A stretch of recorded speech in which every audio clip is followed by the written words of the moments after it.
I'm absolutely fucking disgusted and horrified by the mishandling of the current immigration crisis here in the UK.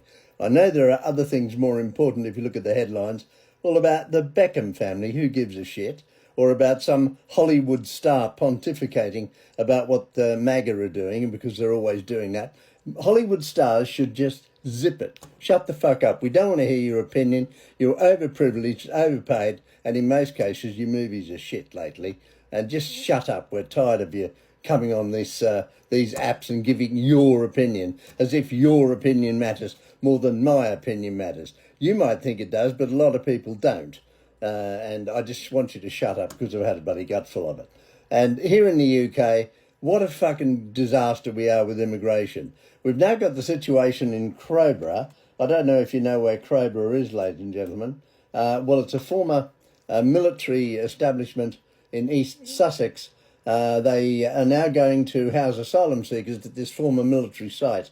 Plans were announced in October, and the first large-scale numbers that were taken there. And they're all being taken at fucking midnight, 1 o'clock in the morning.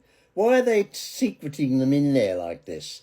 I mean, these are illegals. Now, I have told you my plan to sort that fucking immigration problem out. They're all illegals. They almost certainly all ditched their documents in the channel on the way across, so they have no documentation. Mostly, by the way, they're men, young men, and I think it's fucking disgraceful. And I would put them in these detention centres, like i.e. Crowborough. I know it doesn't appeal to the locals, and I can understand why, and my sympathy goes out to you. But what are we to do?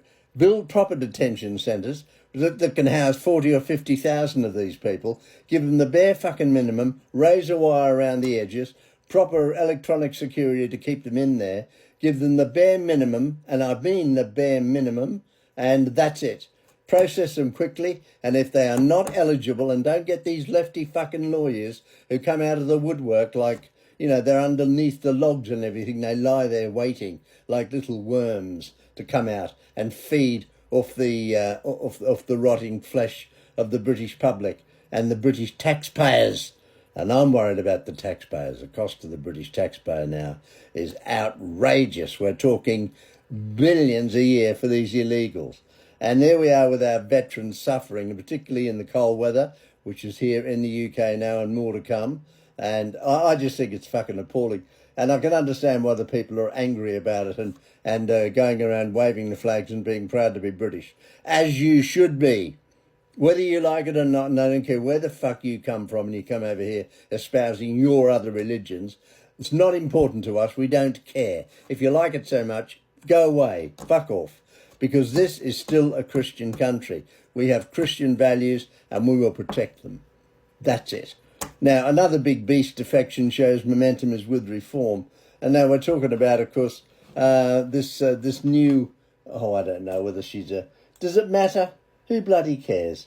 What's her name? Suella Braverman or something? I don't know what the fucking name is. Suella Braverman defects to reform. Now, remember, all these ex-bloody conservatives, they're the ones who fucked up our country. They're the ones who didn't apply... You know, we won the fucking... you remember that... when we wanted to go out of the EU, the referendum, we won that, and bloody Johnson and his lot and the Conservatives fucking didn't take advantage of it. They ruined it, and then they fucked up over COVID. And now these are the very people who are in the Conservative Party who fucked our country up, and they're going to reform, and they're going to be different. They're not going to be any fucking different. And I worry now about reform. I do worry that too many of these Conservatives, we don't necessarily want them. They've shown their track record, and it ain't good. Ain't a word because I ain't in the dictionary, so that's bad English. Isn't good. You know what I fucking mean. Now, stop trying to be pedantic about that and pick on little things, because Pete's not perfect, I know that. And I've had a tough couple of days again. Not going to go on about that. But anyway, going back to what's happening in the UK, we have got serious bloody issues. Now, Sir Keir Starmer, do you know who he is? Sir Keir Starmer, let me think. 20 quid if you can get it right. Sir Keir Starmer. Oh, yes, the Prime Minister. Guess where he's going off to? Or he might even be there now. He's going to China. Yeah, he's going to China. And he's going to sell us down the drain. And they're taken over anyway. And, maybe that'll be a good thing. because if they come over here, they'll get HS2 done tomorrow morning. They'll have a new third runway at London in about 6 months. Do you know, they've been talking about another runway at Heathrow for about 40 years here in the UK. Honestly, we couldn't organise a piss up in a brewery. It is pathetic. And then I go across the Atlantic. The Atlantic is that big lump of water, as Donald Trump said, between America and Europe.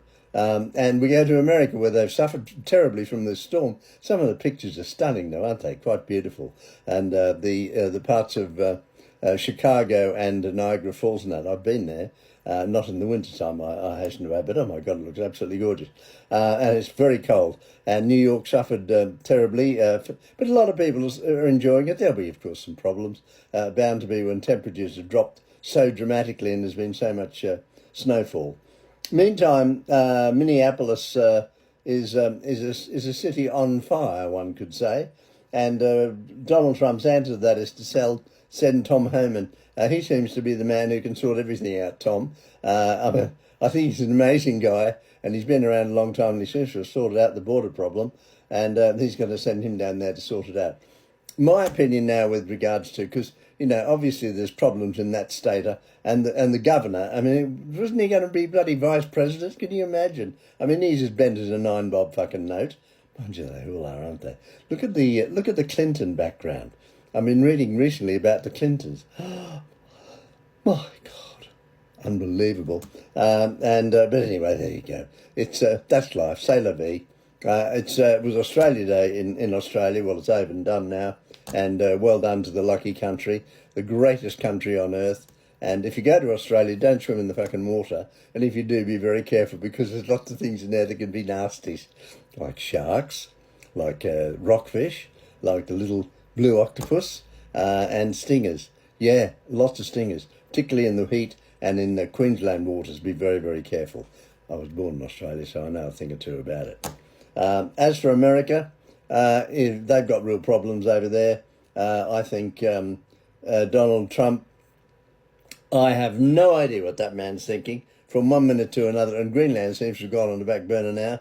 And then there's this organisation that's going to replace the United Nations. If you've got a spare billion, excuse me, have I got a spare billion? Oh, 50 quid. I got to spare 50 quid. They could put me onto that thing for peace, which is going. I don't know what's going on there either. And all these people are signing up to it. But of course, Donald Trump is going to be the boss. Even when he finishes as president of the United States, he would still be the chairman of that organisation that's going to be replacing the United Nations. Are you as concerned about this as I am? I mean, I think the whole thing sounds a bit suspicious to me. Anyway, never mind. What else was I to talk about? I'm sure there was something, and I've totally forgotten what it was, because, as you know, I have Kraft disease, and nothing I can do about it. On top of my cancer, and having fell over the other morning, you should see the bruise. It's fucking enormous. But I managed to get there. I still am not 100%, ladies and gentlemen. I'm about 90% most of the time, and then I have a little kind of relapses where I go, oh, I feel like shit again. Maybe it's just the age thing. And a friend of mine who's 91, bless him, got hit by a drunk driver yesterday and is seriously ill. And John, I wish you well. I know you're not going to be listening, but if you are, my thoughts are with you, mate, and all the best. And to that fucking woman, I hope she gets the whole fucking book thrown at her. It was a drunken female who hit him. Very, very sad indeed. Listen, take care, everybody, and look after yourself for Pete's sake. And in the meantime, keep smiling. If you can, if you know what I mean. If you can't, well, fucking hard luck.